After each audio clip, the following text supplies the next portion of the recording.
நீங்கள் பார்த்துக் கொண்டிருப்பது உங்கள் விஜய். இங்க இருந்த பலகாரத்தை எடுத்து அவனுக்கு பிடிச்சவளுக்கு கொடுத்திருப்பான். இவனையும் கூட்டிட்டு வாங்கம்மா, நம்ம மல்லிகை அறையில போய் பாப்போம். இவனை சும்மா விடக்கூடாது.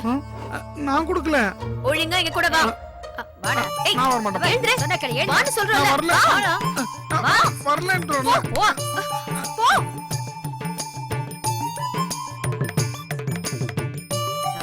நான் தரலன்னு சொல்றேன்ல. சீக்கிரம் போ. சீக்கிரம் போ. வேகமா போ. நடங்கறல. தள்ளாதீங்க. போடா. என்ன அசைற? போ. போய் தொற. கதவை தர. தரடா. திறக்கிறேன். ஏய், தொறடா. ஐயோ, தள்ளு. நானே திறக்கறேன். திறக்க முடியலையே.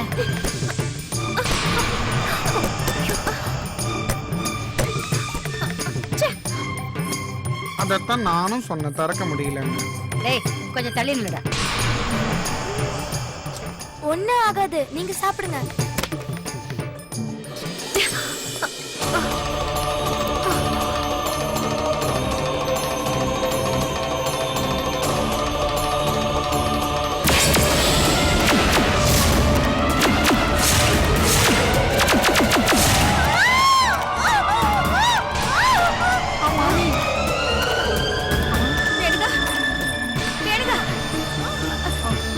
ரேணுகா, என்னாச்சு?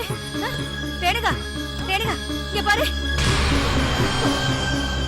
அம்மாடி, கண்ணு திறந்து பாரு. ரேணுகா, ரேணுகா, கண்ணு திற. ஏன்டா நின்னுகிட்டு இருக்க? போய் வைத்தியரை கூட்டிட்டு வா. என் பொண்ணு மயக்கம் போட்டு விழுந்தது உன் கண்ணுக்கு தெரியலையா? பாவி, அந்த மல்லிகை தான் என் பொண்ணுக்கு என்னமோ செஞ்சுட்டா. இப்ப வைத்தியரை கூப்பிடவா இல்ல மந்திரவாதி கூப்பிடவா? முதல்ல போய் வைத்தியரை கூட்டிட்டு வா. அவரால முடியலன்னா மந்திரவாதியை கூப்பிடலாம். நல்லா வேணும். போடா. ரேணுகா, ரேணுகா, வெளியே ஏதோ பிரச்சனை நடக்குது. சம்பவாமி யுகே யுகே. நடக்க வேண்டியதெல்லாம் நடக்க வேண்டிய நேரத்துல நடக்க வேண்டிய முறையிலேயே நடந்துகிட்டே இருக்கும். பகவான் பகவத்கீதையில சொன்ன மிகப்பெரிய தத்துவங்கள் அது பொய்யாகுமா என்ன?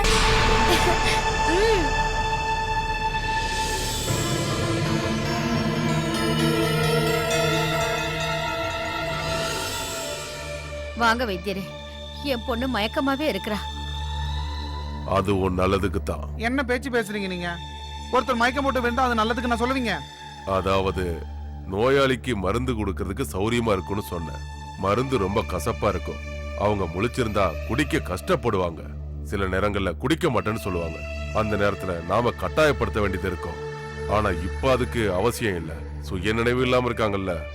அப்ப நோயாளி மயங்கி விழுந்தது நல்லதுக்குன்னு சொல்ல வரீங்க? வாய மூடுற. மாமி, உங்க பொண்ணுக்கு எல்லா விதத்திலயும் நல்ல நேரம். ஏன்னா வைத்தியரை கூப்பிட நான் போகும்போது யாரோ சொல்லி அனுப்புன மாதிரி வைத்தியரே இங்க வந்துகிட்டு இருக்காரு. நான் கும்பிடுற தெய்வம் தான் சரியான நேரத்துக்கு வைத்தியரை இங்க வர வச்சிருக்கு. வாழ்க்கையில நடக்கிறது எல்லாமே நல்லதுக்கு தான் இல்லையா? அம்மா, அவங்க எங்க? வாங்க.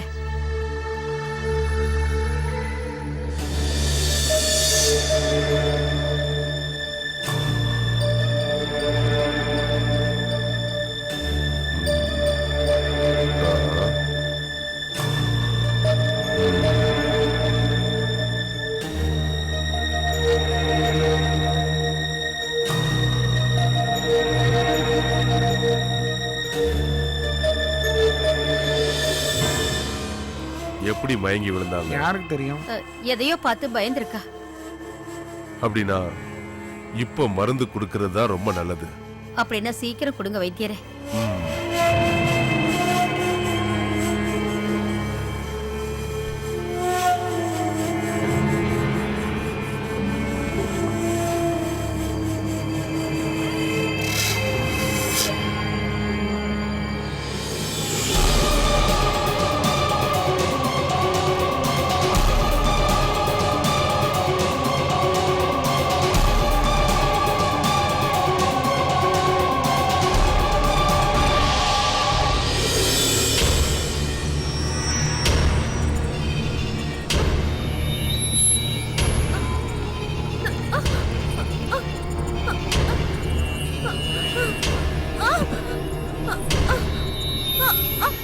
எனக்கு ரொம்ப பயமா இருக்கு வைத்தியரே.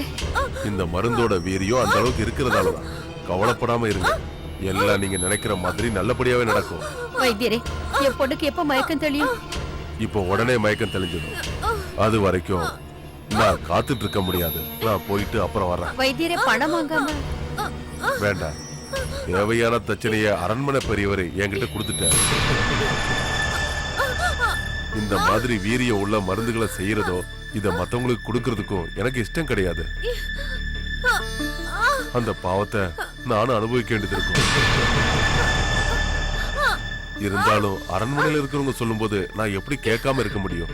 அப்போ என் பொண்ணுக்கு நீங்க கொடுத்தது என்ன மாதிரியான மருந்து? அது விசேஷமா தயாரிக்கப்பட்ட ஒரு கடுமையான மருந்து. இந்த பொண்ண முழுமையா பைத்தியமாக்கணும்னு அந்த பெரியவர் என்கிட்ட சொன்னாரு. அட கடவுளே, நீங்க ஆளை மாத்தி மருந்து கொடுத்துட்டீங்களே. இவ மல்லிகா இல்ல, என் பொண்ணு ரேணுகா.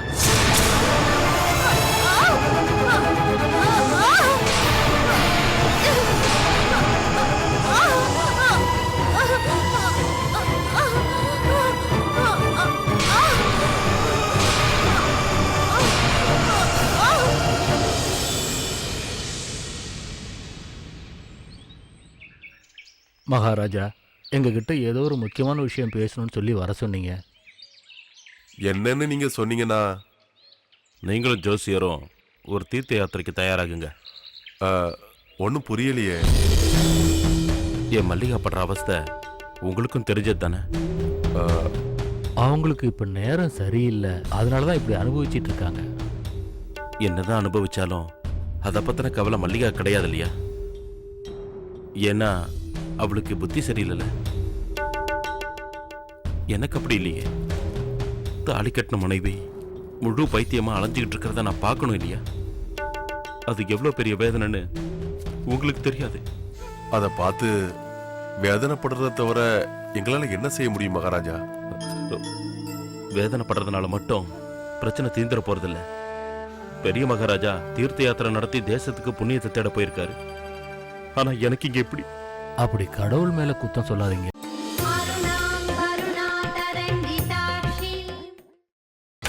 நீங்கள் பார்த்துக் கொண்டிருப்பது உங்கள் விஜய். நான் வேற யார சொல்ல முடியும்? நான் இங்க படுற கஷ்டம் யாருக்காவது தெரியுமா என்ன? பெரிய மகாராஜாவோட எல்லா பொறுப்புகளும் இப்ப எனக்குள்ள வந்திருக்கு. அதுவே பெரிய தண்டனை தானே? எதையும் பார்க்காம பொறுப்பு இல்லாம என்னால நடந்துக்க முடியுமா என்ன? அதை இந்த தேசத்துக்கு செய்யற கடமைன்னு நினைச்சுக்கங்க. தேசத்தோட கடமையை நிறைவேற்றுறதுக்கு என்னோட சொந்த வாழ்க்கை பாதிக்கப்படுது. இனிமே அதை சொல்லி என்ன பிரயோஜனம் சொல்லுங்க? நான் தானே அவருக்கு வாக்கு கொடுத்தேன். நீங்க கோயிலுக்கு போங்க, நான் இந்த நாட்டை பாத்துக்கிறேன்.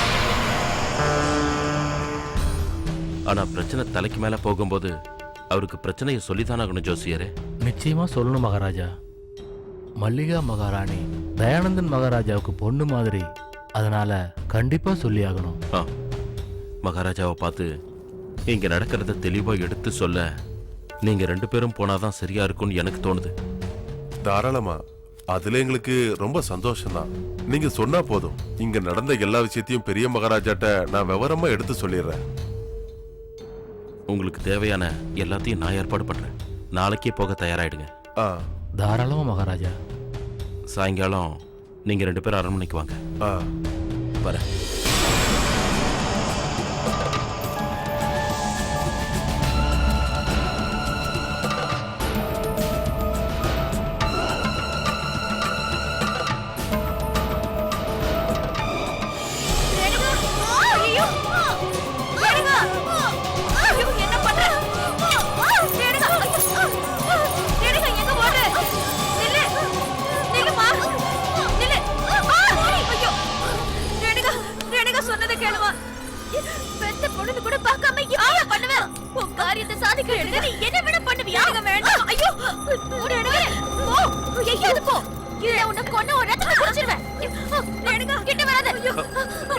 என்னாச்சு? பைத்தியம் பிடிச்சிருச்சு. பைத்தியம் பிடிச்சிருச்சு. திடீர்னு இவளுக்கு எப்படி பைத்தியம் பிடிச்சது? மல்லிகாவோட அறையில ரேணுகா எதையோ பார்த்து மயங்கி விழுந்துட்டா. ராதா போய் வைத்தியரை கூட்டிட்டு வந்தான். மல்லிகாவுக்கு மருந்து கொடுக்க வந்த வைத்தியர்னு ராதாவுக்கு தெரியல. மயக்கம் போட்டு விழுந்தது ரேணுகான்னு வைத்தியருக்கும் தெரியல. அப்படின்னா மல்லிகா பைத்தியமாகறதுக்கான மருந்த மல்லிகான்னு தப்பா நினைச்சு வைத்தியர் ரேணுகா கொடுத்துட்டாரா? கொடுத்தாரு. மயக்கம் தெளிஞ்சு எழுந்திருச்ச ரேணுகா முழு பைத்தியம் ஆயிட்டா. கொடுத்த மருந்துக்கு மாத்து மருந்து இல்லைன்னு வைத்தியர் சொல்லிட்டாரு. மகாராஜா, நீங்க தான் என் பொண்ணை எப்படியாவது காப்பாத்தணும். ரேணுகா, ரேணுகா, ஏய், ரேணுகா, வேண்டாமா? ஓடிங்க. சொன்ன கேளு. ஓடி. ரேணுகா, ரேணுகா,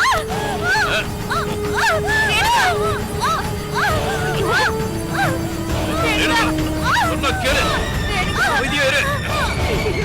ரேணுகா, இரு. ரேணுகா, சொன்னா கேளு. ரேணுகா. அமைதியா இரு. ஏய், என்ன விடுறா? என்ன விடு? ரேணுகா, இங்கே இரு. வெளியே வந்து அவ்வளவுதான் உன்னை.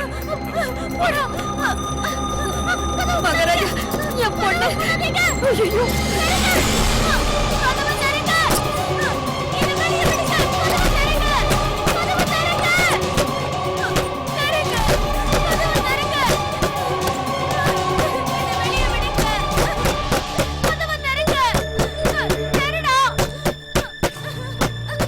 இப்போதைக்கு இவ வெளியே வரக்கூடாது. நான் போய் வைத்தியரை கூட்டிட்டு வந்துடுறேன்.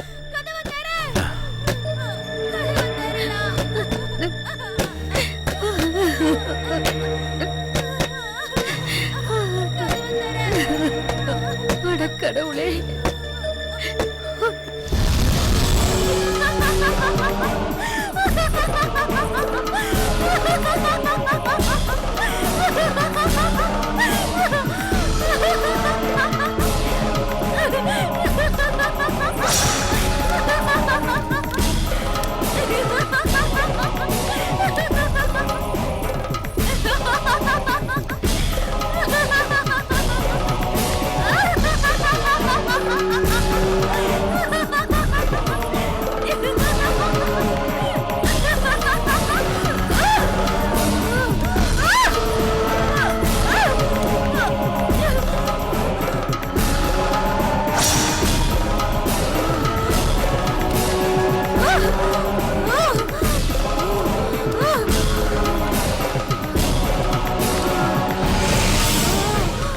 அசையாத, அணிஞ்சு போயிடு.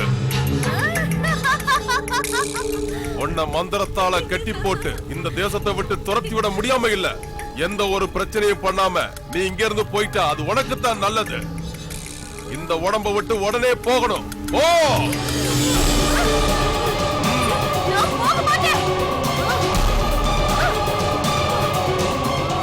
அங்கே நில்லு.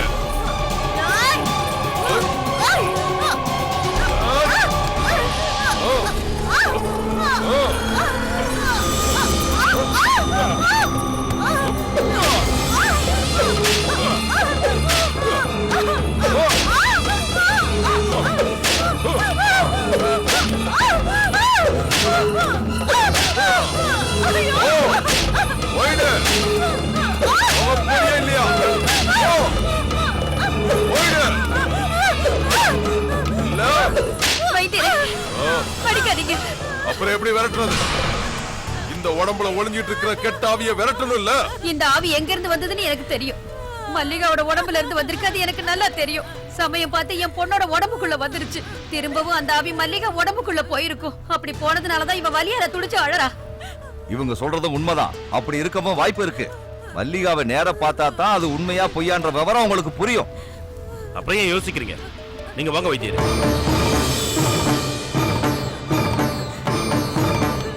ஐயோ, எனக்கு பயமா இருக்கு.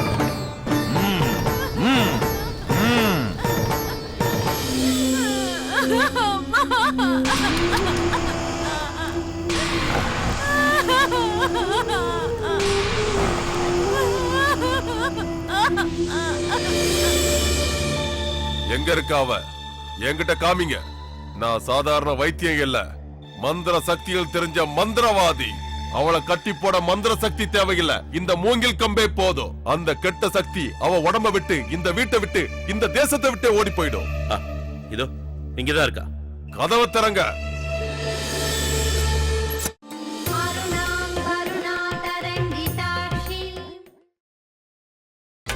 நீங்கள் பார்த்துக் கொண்டிருப்பது உங்கள் விஜய்.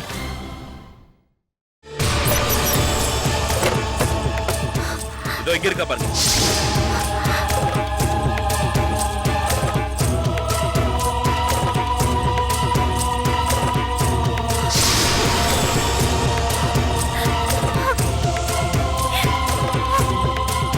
உண்மையை சொல்லு, நீ யாரு?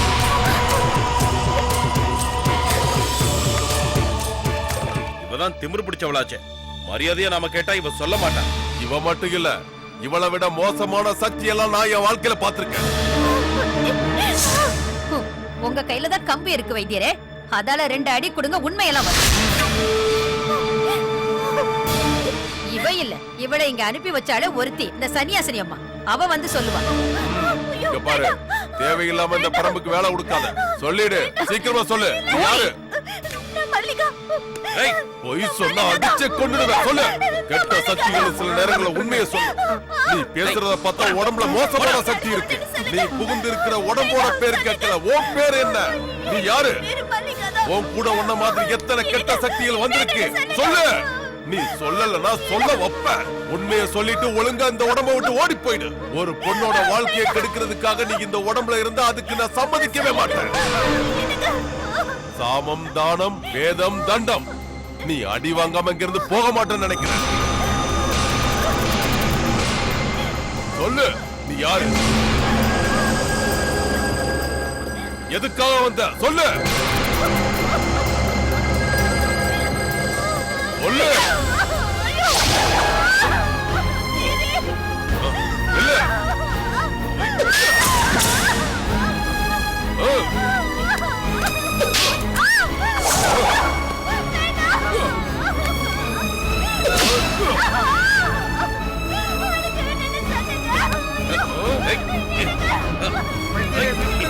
வேண்டாம், சொன்னா கேளுங்க.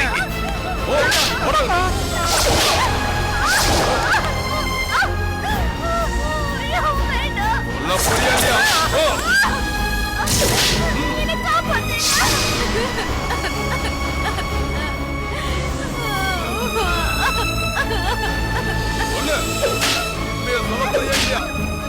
சொல்லலாம்.